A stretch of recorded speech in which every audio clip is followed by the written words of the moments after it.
what we'll do now is pass the history item into this object so we can output some real values. So what we'll do is pass in the history ID or the item ID, but we don't actually have an ID at the moment.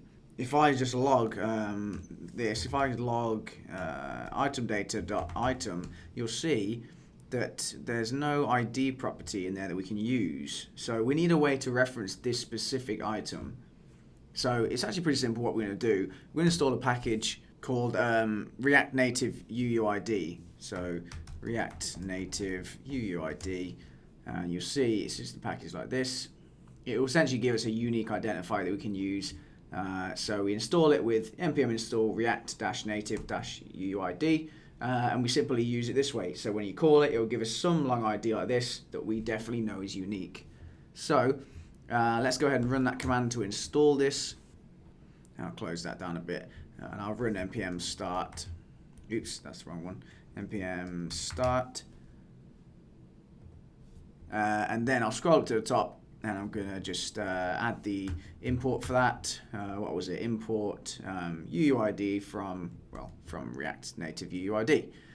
So I'll put that there, and then we can simply use that whenever we add a history item. So in the onSubmit function underneath here, where we set the result text, what I'm going to do is say const id equals UUID dot v4, which is how it says to call it here. It says UUID v4. So that will give us our unique ID. Oops. And then we're just going to add that to the result object. So I'll say result.id equals ID. And then finally result.date time. I'll also set this to new date and then .to ISO string. So ISO is this international standard for dates and times.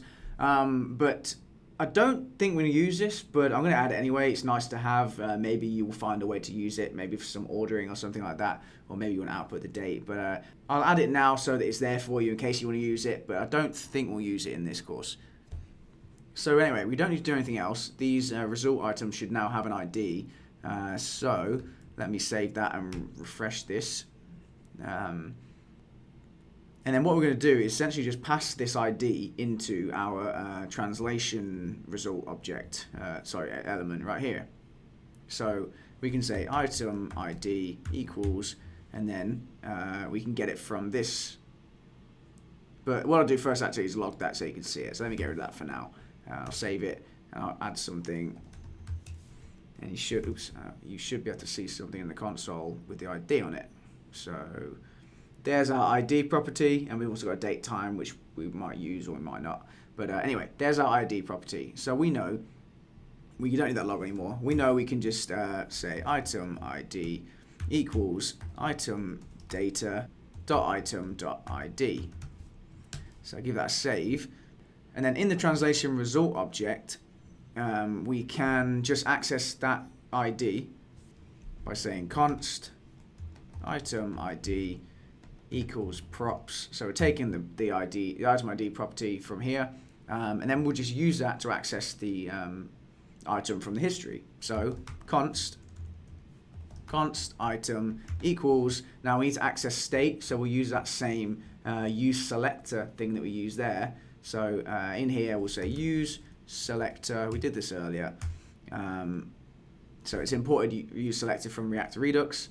And in there, we get a state variable as a parameter to this function, and we'll just return state.history dot items, and then .find.